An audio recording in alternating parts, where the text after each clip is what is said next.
kulanti wacan oo wanaagsan idilkiin baddaawadayaal ku soo dhawaada qodobka sida gaarka ah aan rabo inaan ugu eego tabinteydan ayaa waxa uu noqon doonaa arrimo la xiriira socdaalka dalkan Mareykanka kuwaasi oo saameynaya kumanaan dad ah oo gudaha dalkan Mareykanka ku sugnaa hay'adda socdaalka iyo jinsiyadaha waddanka Mareykanka ee USCIS ayaa waxay u ogolaatay dadka heetiinta ah ee jooga waddankan Mareykanka in ay muddo 2 usbuuc ah oo horle ay ku sii joogi karaan sharcigooda TPS-ka inta go'aankooda uu dhan u dhacayo dadkaasi ayaa faraha ku taagnaa qaar badan oo kamid ah ayaga oo xilli kastaba ay maxkamadda sare 25 bishii ina dhaaftay ee go'aamisay in lagu masaafurin karo meeshii lagu arko waa kumanaan dad ah oo ka kala yimid dadka sida gaarka ah loo magac dhabay wadamada Suuriya, Parma iyo sidoo kale Haiti. Haitiyiinta ayaa waxa ay ku dhow yihiin in ka badan 350,000 oo dad ah oo iyagu haysta sharcigaasi TPS-ka. Tirada ugu badan ee dadka haysta sharcigaasina waxa ay noqonayaan dadka Venezuelaanka ah. Sidoo kaleeto waxaa jira in 150,000 dad kor u dhaafaya oo Suuriyaan ay ka mid yihiin dadka ayaguna ay tahay sida la yiraahday waa laga masaafurinayaa dalkan hase yeeshee waxa ay heleen in yar oo waqti ah oo ay ku neefsan karaan qaarkooda raba inay waddankan ka tabaabashaysan kara haddii sharcigu uusan dhinaca kaleeto isu bedelin waa ku eegi doonaa qodobkan isla qormadan aan haatan idin la socodsiinayo sidoo kaleeto waxaa jirta in gudaha dalka Mareykanka weli si ba'an hay'adda ICE ee iyadu hoos timaado Homeland Security ay dadka u qabqabanayso 5 cisho gudahood ayaa hay'addaasi waxa ay ku qabqabatay ilaa iyo 10,000 oo qof taas oo ka dhigan maalinkii 2,000 oo qof in ay ICE qabanayso gudaha dalka Mareykanka dadkaasi ayaa xabsiyo ay buux dhaafiyeen xaalkooda qaar badan oo kamid ah ayaa waxaa jirta in ay dawladda Mareykanku dareemayso culays fara badan oo uga imaanaya xubnaha Koongareeska iyo hay'adaha xuquuqul insaanka kuwaasi oo dalbanaya dadkaasi qaarkood in la soo daayo waxaa jirta xataa in gobolka Texas nin 52 sano jir ah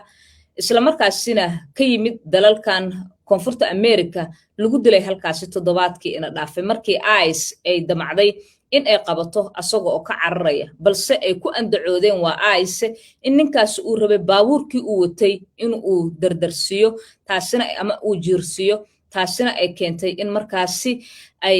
ICE sida ay sheegeen ay ka hortageen oo ay toogteen arrintaasoo weli si weyn la isugu haysto waa sida ay u sheegatay ICE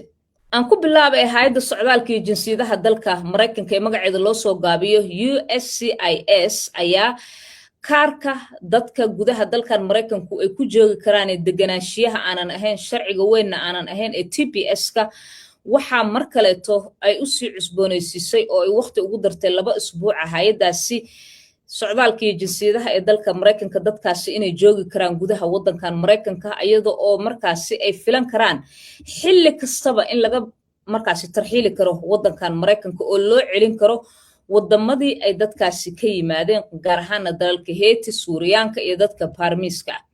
waxa hay'addu ay sheegtay in waqtigan muddo kordhinta ay u sameysay dadkan ay dhici doonto July 24keeda waa waqti haatan ku siman 13 cisho gudahood waxaana la sheegay in tani ay ku timid kadib markii maxkamad ay mar kaleeto ogolaatay in dadkaasi waqtiga loo kordhiyo muddo 12 cisho hore waxa u jirtay in maxkamadda sare dalka Mareykanka bishii June 25keedii ay Trump doonistiisii ahayd in dadkaasi laga saaro gudaha waddankan Mareykanka ay u ogolaatay haddaba dadka laga saarayo Mareykanka ayaa waxaa la sheegay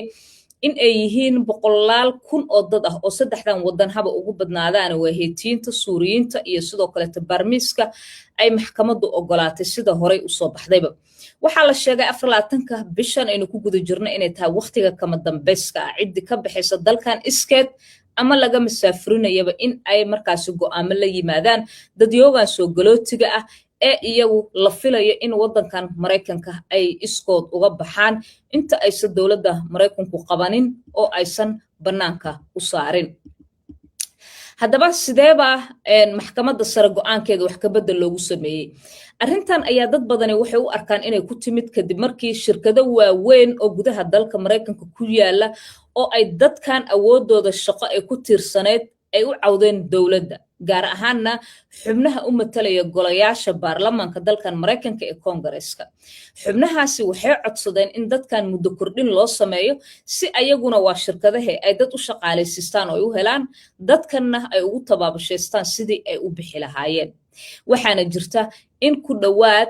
400,000 oo dad u badan ee dadka ka yimid waddankaasi Haiti 160,000 oo dadka ka yimid Suuriyaanka iyo tiro kaleeto aad u badan oo barmiiska ay markaasi haatan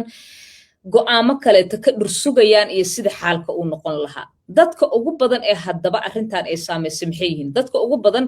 ee ay arrintan saameynaysa ayaa waxa ay yihiin dadka ka shaqeeya guryaha la dhiso dadka iyagu markaasi u shaqeeya shirkadaha waaweyn ee wax soo saarka ee waddankan dadka iyagu iskood u xamaasha ee ama guryaha rinjiyeeyo ama baabuurta wado ee bahalka kaleeto darbiyada maaragtay rinjiyeeyo iyo wixii lamid ah ama shaqooyinka kaleete hoose qabta ujeedada dadkan haddaba loo qabqabanaya waxay tahay markii sharciyadooda lagu qanci waayey dacwadihii ay ku codsanayeen dowladda maraykankuna ay diiday ayaa Trump haatan isagoo oo ugu andacoonaya soo galootiga in lala dagaalamo lana dhimo waxa uu sheegay dadkan sharciyada aanan haysanin inay tahay inay waddanka maraykanka ay ka baxaan sida ugu dhaqsiyaha badan waxaa jira looyaro ku matalaya dadkan maxkamadaha kuwaasi oo bilihii ugu dambeeyay si weyn u daba socda arrintan haddaba gobolkee ugu badan ayay dadkan ka shaqeeyaan waa su'aasha isweydiinta badan sida warbaahinta dalka maraykanku ay tabinayso qiyaasi 180,000 oo dad ah oo Haitiyiin ah ayaa waxa ay joogaan gobolka Florida oo kali ah kuwaasoo haysta TPS-ka dadkan intooda badanina waxa ay sii joogaan dhinaca koonfureed ee gobolkaasi waxaa jirta in gobolkaasi qorraxda badan leh ee maaragtay beeraha leh ee wax soo saarka weyn leh ee qaniga ah dadka ugu badan ee jooga ee ka shaqeeya ay yihiin Haitiyiin qiyaastii 404,000 oo dad ah ayaa la sheegay gobolkaasi keli ah in ay markaasi joogaan kala bar dadkaasi 400 kor u dhaafayana waa dadka Venezuelaanka ah sida la sheegay waxaa la sheegay in sidoo kaleeto ay jiraan tiro badan oo gobolkaasi dadka ku soo xigay Haitiyiin ah Haitiyiintu meelo kala gedisan ayay joogaan ayagoo TPS-ka haysta Suuriyiin ayaa jirta ayaguna Suuriyaankaasina oo ayaguna sida gaarka ah dadka haatan loo magac dhabaya kamid ah waxa ay kamid yihiin dadka dowladda Maraykanku ay baacsanayso oo waqtigan meeshii lagu arkaba ha lagu masaafuriyo lagu leeyahay warbaahinta isla markaasina wajahaya khatarta in la qaadi karo xilli kastaba hase yeeshee si kastoo ahaatase waxaa jirta in hay'adaha u dooda xuquuqul insaanka jaaliyadaha dadkan ay ka soo jeedaan iyo dhinacyada kala gedisan ee dalkan Maraykanka dadka ku jira koongareeska gaar ahaan xubnaha xisbiga dimuqraadiguba in ay doonayaan dadkan in ma aragtay muddo la siiyo muddadaasi kadibna haddii ay suuragal tahay qaarkood la dhageysto dacwadahooda oo loo ogolaado inay iska sii joogaan waddankan maadaama in badan oo kamid ah dadkan dalalkooda ay ka holcayaan maaragtay dagaallo iyo dhibaatooyin iyo fakhri iyo gaajo iyo mushkilada aad u fara badan oo u baahan in loo fiiriyo xagga bini'aadanimada haddaba arrintan oo kaliya ma ahane mashaqada kale ee jirta ee aan rabo inaan idinla wadaago ayaa waxa ay tahay in hay'adda Homeland Security qaybta hoos timaada ee ICE ay weli wado xirxirista dadka dad fara badan ayay hay'addaasi waxa ay ka qabqabanaysaa meelo kala gedisan oo gudaha dalkan Maraykanka waxa ayna ku qaadaysaa baabuur iyadoo xabsiye kala duwan dadka la geenayo waxaa jirto in toddobaadkan uu ku dhintay nin gobolka Texas magaalada Houston ayadoo xilligaasi ninkaasi laga qaadaya halkaasi oo uu isku dayay inuu markaasi ka baxsado sida ay doonayeen ciidamada ICE markaasina ay taasi keentay si yiraahdeen wuxuu rabay yiraahdeen inuu baabuurkan ugu dhufto soo waa ka hortagnay ninkaasi inay xabad ku dhuftaan ilaa ay haatan ninkan oo 52 sano jir ah wiilal uu dhalay oo 3 ay joogaan waddankan uu ka shaqeyn jiray dhismayaasha guryaha waxa qoyskiisa iyo dad fara badan oo kaleeto ay codsanayaan inuu cadaalad helo si markaasi sharciga loo horkeeno ciidamada ICE ee iyagu falkaasi dilka geystay markii ugu horeysay ma aha gobol ay tagaan Maraykanku ciidamadooda ICE ee Homeland Security hoos imaanaya in fal dil ah uu ka dhaco oo waxaad ogtihiin gobolka Minnesota in laba qof oo kala gedisan Renee Good iyo Alex Berry labaduba lagu dilay mudaharaadyadii looga soo horjeeda ICE ee halkaasi ka dhacay arrinta kale tacajaa'ib kale ayaa waxa ay tahay ee ku saleysan isla arrimaha USCIS ta in saad arkaysaanba hay-adda socdaalkii iyo immigrationka dalkan maraykanka ay qabqabatay ilaa iyo 10,000 oo qof muddo ku siman 5 cisho taasi waxay ka dhigan tahay in hay-adda maalinkiiba ay qabanaysay 2,000 oo qof oo dad ah waa sida madaxweyne Donald Trump iyo dowladdiisaba muddo ay u raadinayeen in lagu yareeyo dadyooga soo galootiga ah lagu qabqabto intooda sharciyada aanan haysan dib loogu celiyo dalalka ka yimaadeen ama xabsiyo lagu xiro waxaa jirta marka in dadkan laga qabqabanayo meelo kala gedisan oo aad iyo aad u tiro badan gobolkan aan joogo ee Virginia waxaa ka taagan oo maalinta berri ah xataa dibadbaxyo waaweyn looga soo bixi doono in nin ay rabeen ICE in ay qabtaan si qaab daran loola dhaqmay markii muuqaalkiisa uu baxay oo uu noqday waxa loo yaqaan muuqaal la wareejiyay dhammaanba social media meelaha kala gedisan ayaa haatan waxaa jira hay'ado u doodaya xuquuqdiisa u soo baxay oo ka hadlaya in sidii loo wajahay qabashadiisa ninkan oo ka yimid waqooyiga ninkan oo ka yimid koonfurta America aan raahday uu yahay nin dhibana ah muddo aad u dheerna halkan ku noolaa wararka qaarkood waxa ay sheegayaan in eheladiisa ay markaasi xareeyeen cabasho ka dhana ICE kadib markii ay dhulka ku jiideen sida muuqaalka oo aanan rabin inaan halkan soo saaro ninkaasi markaan daawaday ka muuqanayay warbaahinta dalka Mareykanka ayaa si weyn u hadal haysa ninkan waxaana jirta in la sheegay goobtaasi lagu qabtay iyadoo ay wariyaal joogaan in isla goobtaasi oo gobolkan Virginia ku taala ay dibadbaxyo waaweyn maalinta berri ka dhici doonaan kuwaas oo laga soo horjeestay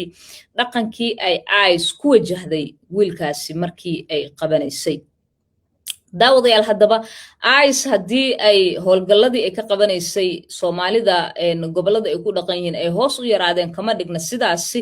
laakiinse qoomiyadaha kale iyo bulshooyinka kale ta ayaa si weyn iyaduna ay ugu socotaa gobolka Minnesota oo aan la xiriiray maanta dadku waxay ii sheegeen in siyaabo teel ah meelaha qaarkood ICE la arkayo dad ay qabqabanayso iyo si ay u dhex wareegayaan xaafadaha iyo goobaha ganacsiga ee ku yaala gobolkaasi Minnesota inkastoo aysan jirin mowjadihii xoogganaa ee qabqabashada dadka ahaa ee halkaasi ka jiray dhawaantan garyaqaan Amiin Haruun oo ka mid ah garyaqaanada Soomaalida ah ee u doodaya dadka sharci la'aanta haysata ee ku dhaqan gobolkaasi ayaa wuxuu u sheegay Somali Coverage TV inay jiraan diidmada dadka la diidayo in sharciyada la siiyo gudaha dalka Mareykanka inay tahay xajmigii ugu badnaa ku dhawaad 98% ayuu sheegay dadka doonanaya sharciyada ee Soomaaliya asal ahaan ka soo jeeda in aanan la siinaynin sharciga laba kamida la siiyo labadaasina ay suuragal tahay in mid ama labaduba ay noqdaan haweenka oo laga yaabo mararka qaarkood in waxyaabo kala gedisan marka ay sheegtaan dib u eegis lagu sameeyo dacwadahooda waxaa jirta haddaba daawadayaal in arrimahan ay isu soo tarayaan maxkamadda sare ee dalka Mareykankana waxaa dhawaantan sidaad wada ogtihiinba oon sheegay 25 bishii ina dhaaftay ee barbar istaagtay madaxweyne Donald Trump iyada oo markaasi ogolaatay in dadyooga u dhashay wadankaasi Haiti iyo kuwa kale ee Suuriyaanka ahba la qaadi karo sidaad arkaysaan dibadbaxyadu kala go' ma lahan gudaha magaalada Washington DC gaar ahaan haddii ay noqoto dadka u doodaya dadkaasi eheladooda iyo xataa xubnaha Congress-ka oo ka soo hadlaya meelaha qaarkood ka soo muuqanaya waxa la leeyahay permanent status for immigration ama immigrant family